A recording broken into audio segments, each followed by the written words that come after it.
আমরা $12.5 billion foreign aid আগামী বছরে নিব। এটা আমার কাছে মনে হয় যে একটু উচ্চাভিলাষী, এই কারণে পৃথিবীতেই এখন ফরেন এইডের ফ্লোটা কিন্তু অনেক কমে যাচ্ছে। আমি খালি বাংলাদেশের কথা বলছি না, সারা ওয়ার্ল্ডে।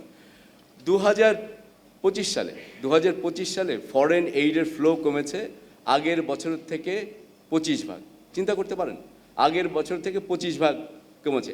26 সালে যেটা হিসাব প্রাক্কলন করা হয়েছে, প্রজেক্ট করা হয়েছে, সেখানে বলা হয়েছে এই ফ্লোটা আরও 6% কমবে। আর আপনারা জানেন যে সারা ওয়ার্ল্ডে কী হচ্ছে, সবাই আর্মস রেসের দিকে যাচ্ছে, সবাই যুদ্ধ করার জন্য তৈরি হচ্ছে, সিকিউরিটিতে অনেক বেশি ব্যয় করছে, প্লাস ধনী দেশগুলো তারাও কিন্তু অর্থনৈতিক সংকটের মধ্যে আছে। তো আমরা দেখতে পাচ্ছি, যেটাকে আমরা বলছি যে international aid is retreating, international aid architecture is no longer development friendly.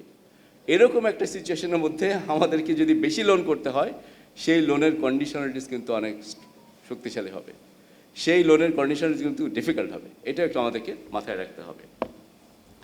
Finally আমি বলবো যে তারপরেও অর্থমন্ত্রীকে সাধুবাদ জানাতে হয় যে এরকম একটা সময়ে, আমার ধরুন উনি যে চাকরি করছেন, এটা সত্যিকার অর্থে আমরা কেউই হয়তো চাই না যে এই সিচুয়েশনে আমরা অর্থমন্ত্রী হতে চাই না।